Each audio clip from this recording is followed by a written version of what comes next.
ओम गुरुदेवाय विद्महे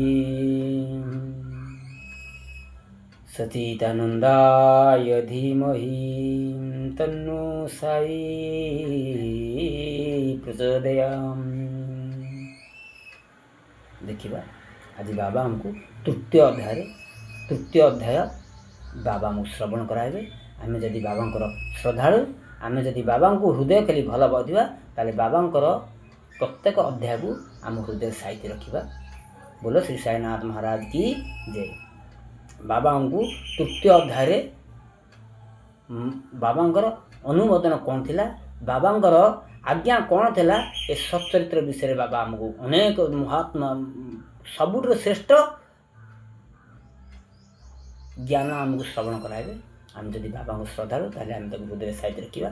देखिबा बाबा कौन शिक्षा देउछन। आज आमको बाबा कहते मन प्राण देई चित्त को लगाई सच्चरित्र जे पढ़िबो अंधकार जाई आलोक आसीबो महाज्ञानी से बुलाए। आमे जो मानव जन्म भितर आम हृदय भितर जो अंधकार लुचि छपि रही, अंधकार कहबा गले एकमात्र अहंकार।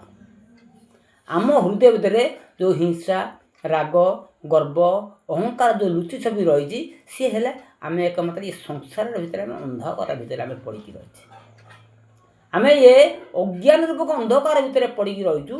आम ये अज्ञान रूपक अंधकार भितर आमको मुक्ति पाइबा नहीं हेले एकमात्र आम गते प्रकृत पथ प्रदर्शक जन दरकार, सद्गुरु जन दरकार। जदि सद्गुरु तेबे ये अज्ञान रूपक अंधकार को आमको आपे आपे दूर करदेवे। बाबा कहते ये सच्चरित्र हूँ मोर चलती ब्रह्म। ये सच्चरित्र कहबा गले मोर जीवनी। जदि आमे ये सच्चरित्र को आम जीवन भितर आम हृदय भितर आम साइति रखी पारिबा, जेतिकी पढ़िकी बाबा से जेतिकी पढ़ी आम हृदय जदि साइति रखी पारिबा ताले बाबा आम जीवन भितर रहिले आम हृदय भितर जदि बाबा रहिबे, कारण आम हृदय भितर अहंकार थिबो आपे आपे लोप पाइजो। सेति लगी आमको चिंता करिया पड़िबो ये सच्चरित्र को जो छोटिया छोटिया अध्याय करके आम पढ़िकी आम तो हृदय साहित्य रखिबा आम पई आवश्यक कि नहीं। बोलो श्री साईनाथ महाराज की जय।